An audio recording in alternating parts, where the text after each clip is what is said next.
Júnior Mock, presidente da Assembleia Legislativa e também presidente do Diretório Estadual do PMDB. Vamos começar falando, presidente, sobre o resultado das eleições no nosso estado, no Mato Grosso do Sul. Como se saiu o seu partido, o PMDB? Qual a sua avaliação? Bom dia, um prazer recebê-lo aqui mais uma vez. Bom dia, Marquinhos, bom dia, Sérgio, bom dia aos ouvintes da FM Capital.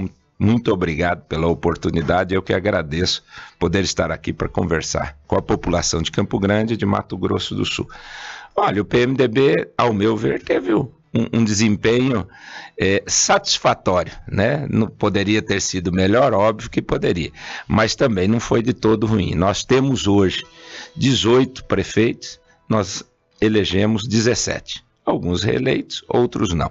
Somando com os parceiros, aqueles candidatos que já têm relação conosco, em que nós temos aliança nos municípios do estado, nós fizemos 32 municípios. Então são aqueles tipo Coxim, né, que é o PSB, o Aloysio, mas tem uma vinculação conosco, o PMDB indicou o vice, Costa Rica com o Valdeli, Água Clara com o Tupete, enfim, vários outros municípios com os quais nós temos já uma parceria estabelecida. Portanto, acho que foi um bom desempenho para quem não está no comando do governo. Quando estávamos no comando do governo, há 4 anos atrás, nós fizemos 23 prefeitos, né? Então você teve uma redução nesse número, mas mantivemos, né, naqueles municípios em que perdemos uma força política expressiva. São os candidatos que perderam, e muitos por muito poucos votos, né? Então as lideranças políticas se consolidaram mesmo não tendo sido eleitos. Fizemos mais de 100 vereadores, 107 vereadores, se não me falha aqui as contas, né? Quanto partido tinha, lembra? 120 e poucos. Então houve uma redução que eu acho normal por várias razões. Primeiro, porque em nível nacional o PMDB, né, está sendo muito questionado por conta principalmente dessas questões relacionadas à Operação Lava Jato, por ter membros, né, da cúpula do partido, os quais nós nos contraria, inclusive, mas que tem envolvimento e a gente não pode tapar o sol com a peneira. Então o partido esteve muito questionado em todos esses problemas aí que houveram da operação em nível nacional. Mesmo assim o PMDB fez mais de 1.000 prefeitos nos municípios. Hoje dos municípios de segundo turno, se não me engano, são 13 as capitais, 6 o PMDB disputa com candidatura nesse segundo turno. Então assim, acho que o desempenho poderia ter sido melhor, mas ao meu ver ainda é um desempenho bem satisfatório, mantendo o PMDB dentre os partidos ainda com uma musculatura muito grande, nível de país, e Mato Grosso do Sul não é diferente. Agora, o político, independente de partido, ele precisa entender, né, esse recado dado nas urnas, né, e mudar um pouquinho a maneira, inclusive, de atender a população e a maneira como trabalhar, não é, presidente? Eu disse isso ontem. Vamos aí, se você levar em consideração Campo Grande, eu dizia ainda há pouco, em Campo Grande o segundo turno deveria ser com os que abstiveram, com os nulos e brancos, com o primeiro candidato, porque estes foram os primeiros. Isso significa que a população não está satisfeita com as candidaturas, mas com a classe política e com a atividade política. Então é preciso que todos nós, independente de partidos políticos, que ocupamos funções públicas, né, eletivas, possamos fazer essa reflexão e entender, interpretar de forma correta o sentimento da população, para que a gente possa, ao aproximar os mandatos da população, também termos, principalmente, mais transparência, mais efetividade em nossos mandatos. Deputado, pela estatística aí da eleição de 2016, comparando com a eleição de 2012, a gente nota que, do ponto de vista numérico, né, o PMDB terminou não perdendo nada, ficou no empate técnico, né? Isso significa que o PMDB pode, né, viabilizar a candidatura, normalmente uma candidatura para majoritária para a eleição de 2018? Sérgio, hoje, ao meu ver, no Estado nós temos, neste momento, 2 partidos, em função desse resultado, que podem alavancar candidaturas ao governo do Estado. O PSDB, né, que teve um desempenho que cresceu, teve um desempenho grande, mercê da atuação, né, política do partido e até do próprio governo, e o PMDB, que é a segunda força. Os outros partidos são partidos que, se não diminuíram, também não tiveram uma votação tão expressiva. Então, com isso, obviamente, o PMDB mantém acesa essa possibilidade de ter uma candidatura própria em 2018. Nós tivemos, e é importante salientar isso, a questão de Campo Grande, e eu quero aqui até fazer dar uma resposta. Eu fui duramente criticado na apuração da eleição de Campo Grande pelo desempenho do partido em Campo Grande. Ora, nós tomamos uma decisão, certa ou errada, não é uma decisão individual do presidente. Aliás, se existe um cidadão que discute, que ouve, né, e que as decisões, procura tomar as decisões de forma colegiada, esse cidadão sou eu. Nós decidimos na executiva do PMDB, junto com os nossos vereadores da capital, qual era o melhor caminho que nós deveríamos tomar nesse processo eleitoral em Campo Grande, considerando que as candidaturas que tinham musculatura eleitoral para participar do pleito e serem competitivas, abriram mão e não quiseram disputar. Então, nós tomamos uma opção, era a opção de lançar uma chapa sem nós termos uma coligação formal com outra candidatura. Por que disso? Porque existia todo um questionamento em relação às nossas lideranças e nós entendíamos que naquele momento a melhor alternativa era tentarmos focar na eleição dos nossos vereadores. Foi uma estratégia que pode ter dado certo, dado errado. Análise, obviamente, depois que passa o processo eleitoral, você pode dizer, olha, poderíamos ter feito isso, poderíamos ter feito aquilo. A verdade é que foi uma decisão colegiada, tomamos a decisão e reduzimos, obviamente, o número de vereadores na capital. Do número que nós tínhamos, passamos a ter 2 vereadores apenas. Elegemos o vereador Dr. Loester, e o Paulo Ciufi, 2 médicos. E eu digo que a eleição deles foi muito mais pelo desempenho pessoal da atividade que desempenha do que pela força partidária. Então, é preciso repensar realmente Campo Grande, repensar a nossa atuação, fortalecer o partido em Campo Grande, buscando novas lideranças, enfim, eu acho que esse é um processo natural e toda eleição, ela traz para você, em cima do resultado, a reflexão. Nós já fizemos uma primeira reunião nesta última segunda-feira, para a gente fazer um balanço, uma análise, todos os membros da executiva, os nossos vereadores, e obviamente o partido ele tem que ir se reciclando, né? E isso é natural e todo o processo traz essa compreensão para a gente. O resultado de Dourados, né, com o Renato Câmara, que teve uma votação até expressiva, né, por fato de não ser de Dourados e tal. Era o esperado o resultado de Dourados? Ou? Sim, nós até entendo que o Renato teve um desempenho maior do que nós esperávamos inicialmente, porque nós tínhamos lá os 3 mais fortes candidatos dentro do PMDB, o Geraldo Rezende, a Adélia Razuk, que venceu o processo eleitoral, e o Marçal Filho, os 3. O Geraldo, por nós termos tido uma opção pelo Geraldo Rezende, a Adélia saiu do partido e o Marçal também, por conta da opção do PMDB. O Geraldo solicitou, o deputado federal, que o PMDB fizesse uma convenção, umas prévias antecipadas, para garantir a ele a condição de ser candidato. Foi feito. Garantimos a ele. Depois de tudo isso, ele tomou uma decisão pessoal e saiu do partido.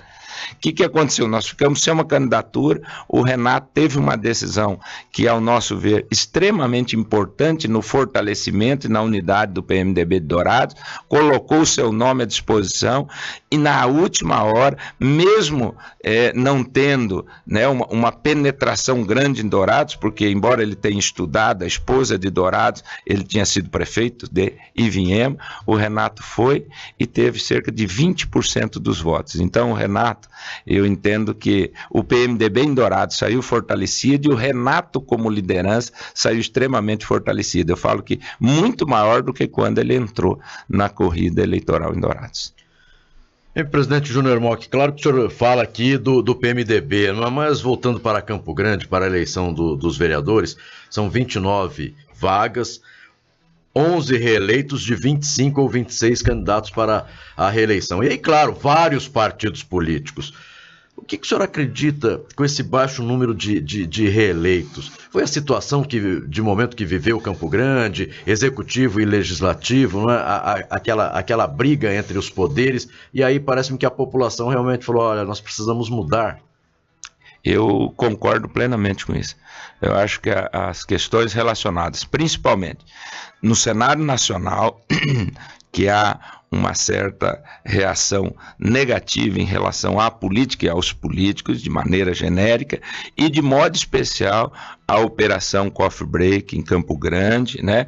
Essa discussão, essa divergência instalada entre o Executivo e o Legislativo foi extremamente prejudicial aos legisladores municipais. Tanto é que eu lhe disse, aqueles que se elegeram foram muito mais por uma atuação pessoal do que em função da atuação política tão questionada e criticada pela população campograndense. Eu acho que essas questões interviram de forma fundamental na decisão e no resultado destas eleições. O deputado, o senhor já foi prefeito? É tão difícil assim a prefeitura e a Câmara Municipal se entender como foi em Campo Grande? O senhor já foi, como é que o senhor fazia para se relacionar com a Câmara Municipal? Olha, Sérgio Cruz, eu acabei de dizer isso antes, né, do microfone para ti, que eu tive a satisfação de nunca ter tido um problema com a Câmara Municipal. Só que eu tomava uma atitude desde o meu primeiro mandato. Mas tinha mensalão lá? Não existia nada disso, nada. Posso afirmar, graças a Deus, nunca teve nenhuma relação, a não ser institucional. O que eu fazia? Mas tinha diálogo. Toda sexta-feira, 14 horas, todos os vereadores sabiam, eu ia pessoalmente, enquanto prefeito, despachar na Câmara, ouvir os vereadores e levava, às vezes, os secretários para ouvir as demandas, os problemas. Olha, nós temos, um dia eu levava o secretário de obra, qual é o problema? Vamos definir, porque o vereador, ele faz uma solicitação executiva que ele recebeu da população, uma demanda, para atender a área dele, outra área dele. Então, se você atender o conjunto dos vereadores e você priorizar a ação do poder público, ouvindo as demandas, você fortalece eles enquanto representantes. Você fortalece porque o vereador vai entender que a sua representação está sendo valorizada, porque ele está levando uma reivindicação e essa reivindicação está atendida. E, inclusive, quando o serviço era executado, eu pedia às pessoas, que nem o meu comandante de máquina, estou citando a Secretaria de Obras, que ia lá fazer uma rua, resolver um problema de tapa-buraco, falou, olha, houve aqui a indicação, a solicitação do vereador e o prefeito determinou que atendesse. Por quê? Porque valorizava a atuação do vereador. Nunca atendi todos, eram 11 vereadores à época, eu atendia a todos os 11 indistintamente, tanto que eu nunca tinha problema, eu levava o projeto para a Câmara, discutia antes, eu falava, olha, as discussões que tiverem, vamos tê-las aqui, nós não precisamos tê-las lá fora, se tiver divergente, se tiver errado, eu tenho humildade para recuar naquilo que eu entender que está errado, no que tiver certo eu vou me posicionar e defender a proposta por conta disso, daquilo. Né? Até para que os discursos e aquilo que nós fôssemos discutir lá em plenário, ele seja uma coisa tentada construir um consenso. Não deu, porque nem tudo você consegue achar que todo mundo tem que pensar igual a você. Mas a relação minha, nos 8 anos de mandato, foi extremamente positiva, nunca tivemos problema e os vereadores extremamente satisfeitos. Eu fazia atendimento, às vezes, aos vereadores dentro daquilo que a prefeitura podia atender. A Secretaria de Ação Social do município, o vereador fazia uma solicitação para alguma pessoa. Eu solicitava, tinha um assistente social que fazia a visita em loco, verificava a condição da pessoa que ele pediu e se ela se enquadrasse num dos programas do município, era atendida. Não tinha problema. Então não tive, eu acho que eu falo isso porque esse foi um exemplo para nós, foi uma relação assim extremamente benéfica para o município, porque quando comungam as forças, você puxa para um lado só, a cidade melhora, a sociedade entende a importância tanto do legislativo quanto do executivo. Deputado, o Um dos programas do governo do Estado, isso independentemente de eleição de 2016, foi a Caravana da Saúde. Eu acompanhei toda a caravana, eu fui nos 10 mais 1 municípios no Campo Grande, e eu tenho defendido a caravana, né? Eu defendo a caravana independentemente, como eu disse, de eleição, eu defendo a caravana porque foi uma coisa que para mim deu certo. A caravana iniciou exatamente no seu município, município de Coxim. O pessoal fala, mas eu não vou ficar esperando a caravana passar, outro, eu não vou ficar correndo atrás dos caminhões da caravana da saúde e tal. O que a caravana representou para Coxim? Olha, a caravana, como a proposta mesmo prevê, é para ela atender uma demanda que estava represada. Então existia uma demanda grande e você tinha que fazer uma atenção, digamos, com tudo, né? Indo para lá e tentando diminuir essa demanda que estava represada para você poder ter condições, o Estado ter condições de fazer um planejamento de saúde. E o planejamento é o fortalecimento das regiões. Então, em Coxim especificamente, foi um sucesso a caravana, primeiro, um sucesso no atendimento da demanda que estava represada, mas a caravana ela deixou um legado, ou seja, o Estado levou lá equipamento de tomografia que nós não tínhamos. Para um exame de tomografia, o cidadão tinha que vir para Campo Grande. Então, nós melhoramos na medicina, no diagnóstico dos problemas relacionados à saúde. Nós fizemos um convênio com os médicos da Santa Casa. A cada 15 dias tem uma equipe médica aqui que vai fazer as chamadas cirurgias ortopédicas, né? Nós temos muito problema em relação à ortopedia. Então a demanda era grande, não dava conta de atender apenas com um profissional. Hoje nós temos lá a cada 15 dias esta equipe que vai lá fazer as cirurgias ortopédicas. Nós implantamos, após a caravana, foi toda uma discussão, o serviço de hemodiálise. Esses pacientes vinham 3 vezes para Campo Grande fazer isso. Então, em Coxim, o Hospital Regional e a Saúde em Coxim, que é polo regional e agrega os 5 municípios da região, eu digo para você que melhorou muito. Obviamente temos muito para melhorar. Se você for ver o que falta, ainda falta muita coisa. Mas tudo que você faz em saúde ainda é pouco. Sempre vai ter demandas e tem necessidades. Mas houve uma melhora significativa no atendimento em saúde, em especial na questão da resolutividade, no diagnóstico e no atendimento das especialidades. O deputado, foi finalmente, né, realizado o concurso público na Assembleia Legislativa. Atendeu à expectativa? Olha, Sérgio, eu fiquei muito feliz. Nós não tivemos nenhuma intercorrência, nós não tivemos nenhum problema na realização do concurso. Foram 18.040 candidatos, nós compareceram, tivemos uma abstenção em torno de 18%, 15 mil e poucos candidatos compareceram, né? Nós divulgamos já, a Fundação Carlos Chagas já divulgou o gabarito, né? Nós devemos agora no dia 4, se não me engano, de novembro, estar divulgando o resultado das provas objetivas entre o dia 7 e o dia 9, recebendo os títulos, né, para a prova de títulos. Tem todo especificado no edital quais são as pontuações. A pontuação é no máximo de 6 pontos, doutorado vale 3 pontos, mestrado vale 2 pontos e pós-graduação e tudo vale 1 ponto. Então os títulos serão recebidos agora e o resultado final do concurso deve sair não, está programada, a data é dia 27 de dezembro, sai o resultado final. Não tivemos problemas, todos os questionamentos, recursos foram respondidos. O primeiro vai ser referência, segundo a própria Fundação, na questão das chamadas políticas afirmativas de cotas. Por quê?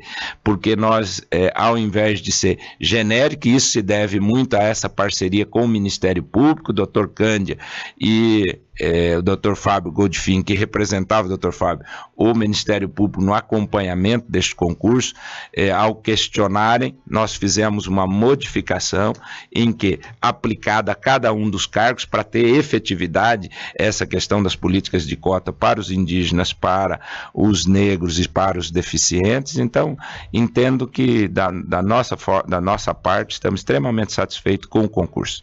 Deputado Júnior Mock, para encerrarmos, né, uma pergunta de um ouvinte: o que a Assembleia e os partidos vão fazer, e aí ele fala do PMDB, farão para convencer os eleitores a comparecerem nas urnas dia 30, já que nós tivemos esse número muito grande de abstenção, e teremos aí feriado já próximo do dia 30, depois, então as pessoas podem de repente falar: não, vou viajar, ficar aí 4, 5 dias fora e deixa a eleição para lá.